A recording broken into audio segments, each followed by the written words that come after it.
Assalamualaikum warahmatullahi wabarakatuh. Perkenalkan, nama saya Ina Adriani, calon guru penggerak angkatan 11. Saya akan menyampaikan hasil pemikiran saya mengenai demonstrasi kontekstual dikaitkan dengan pemahaman filosofi Ki Hajar Dewantara. Selamat menyaksikan. Sebelum saya menjelaskan mengenai kontekstualisasi pemikiran Ki Hajar Dewantara, saya akan menjelaskan mengenai tujuan pendidikan menurut Ki Hajar Dewantara adalah menuntun segala kodrat yang ada pada anak-anak agar mereka dapat mencapai keselamatan dan kebahagiaan yang setinggi-tingginya, baik sebagai manusia maupun sebagai anggota masyarakat. Trilogi pendidikan menurut Ki Hajar Dewantara terdiri dari 3. Yang pertama, Ingarso Sungkulodo, yang artinya pendidik diharuskan di depan menjadi teladan. Yang kedua, Ingmadia Mangunkarso, yang artinya pendidik di tengah membangun motivasi. Yang ketiga, Tutwuri Handayani, artinya di belakang memberi dorongan. Ada beberapa filosofi pendidikan menurut Ki Hajar Dewantara. Yang pertama, pendidikan sebagai pamong memberi tuntutan dan arahan untuk dapat memperbaiki lakunya. Yang kedua, pendidikan anak sesuai kodrat alam dan kodrat zaman. Yang ketiga, pembudayaan buah budi pekerti manusia yang beradab. Yang keempat, pendidikan berorientasi kepada anak. Yang terakhir, pendidikan holistik dan seimbang agar membentuk kesempurnaan dan kebijaksanaan.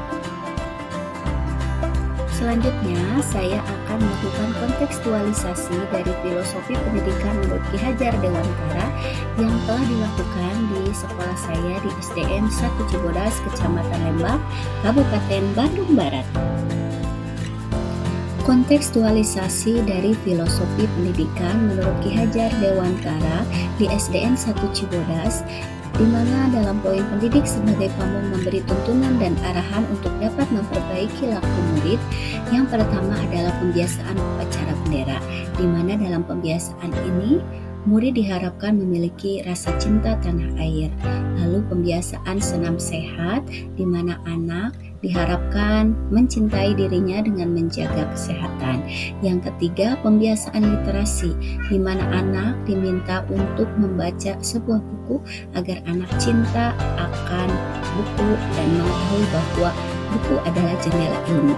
Lalu pembiasaan Kamis Sunda supaya anak-anak zaman sekarang tetap bertahan dengan kearifan lokal yang ada, yaitu ada pembiasaan Kamis Sunda, salah satunya pengenalan budaya si Cepoi. Lalu ada pembiasaan sholat duha untuk menebalkan keimanan dan ketakwaan murid yang ada di SDN 1 Cibodas. Selanjutnya, pendidikan anak sesuai kodrat alam dan kodrat zaman. Ada salah satu kegiatan yaitu pembelajaran di luar kelas, di mana pada materi kegiatan ekonomi, anak secara langsung mengamati kegiatan ekonomi di sekitar tempat tinggalnya yang mayoritas sebagai petani dan peternak. Lalu kemudian karena kondisi geografis kenampakan alam berada di wilayah pegunungan, maka ada pembelajaran di luar kelas di salah satu gunung Bukit Tunggul di daerah Cibodas.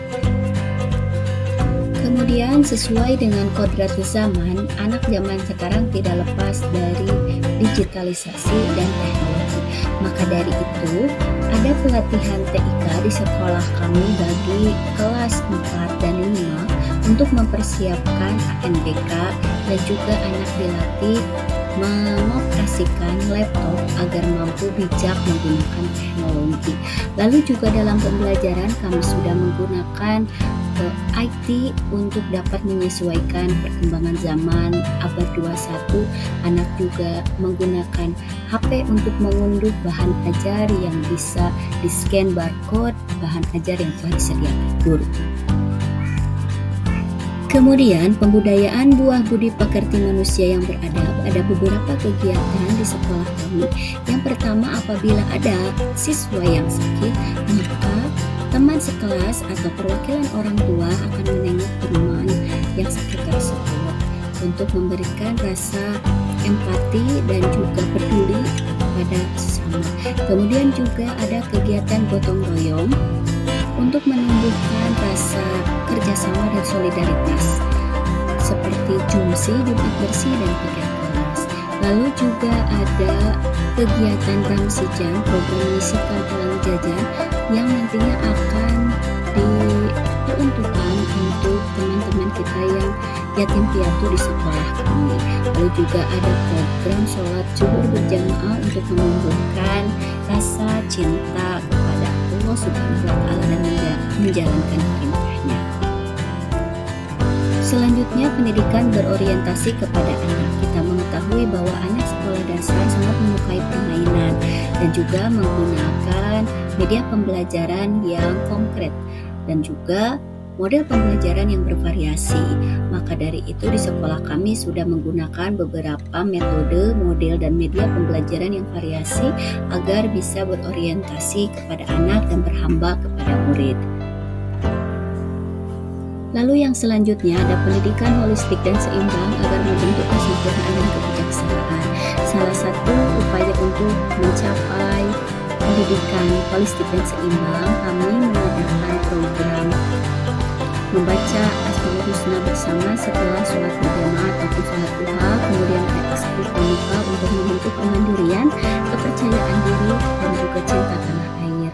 Lalu di dalam kelas ada diskusi kelompok, ada juga presentasi kelompok, di mana tujuannya agar pembelajaran lebih kolaboratif.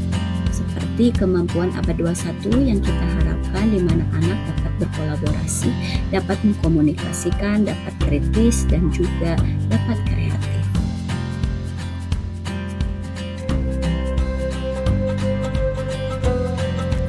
Berdasarkan kontekstualisasi dalam pemikiran Ki Hajar Dewantara, terdapat beberapa tantangan yang saya rasakan. Yang pertama, pengaruh perkembangan teknologi yang cepat membuat anak sangat bergantung pada teknologi, terutama gawai. Lalu yang kedua, kurangnya minat siswa dalam pembelajaran atau kegiatan. Solusi yang dapat dilakukan dari permasalahan yang dirasakan untuk pengaruh perkembangan teknologi yang cepat yang membuat anak bergantung pada teknologi terutama gawai, di sini perlu ada kerjasama dengan orang tua untuk membatasi waktu menggunakan gawai. Kemudian juga guru dan orang tua bekerja sama untuk mengalihkan kegiatan yang bermakna dan menyenangkan. Lalu yang terakhir, memberikan contoh cara menggunakan teknologi yang bijak. Selanjutnya, untuk menyelesaikan tantangan kurangnya minat siswa dalam pembelajaran atau kegiatan, bisa dilakukan dengan menyusun pembelajaran dan kegiatan yang menyenangkan dan bervariasi. Kemudian juga mengikuti perkembangan zaman dan sesuatu yang menarik minat anak. Kemudian guru juga harus ikut dalam mengembangkan diri, seperti ikut pelatihan-pelatihan atau workshop. Sekian pemaparan saya mengenai kontekstualisasi dari pemahaman filosofi pendidikan Ki Hajar Dewantara. Mohon maaf apabila ada kesalahan atau yang kurang. Terima kasih atas perhatiannya. Wassalamualaikum warahmatullahi wabarakatuh.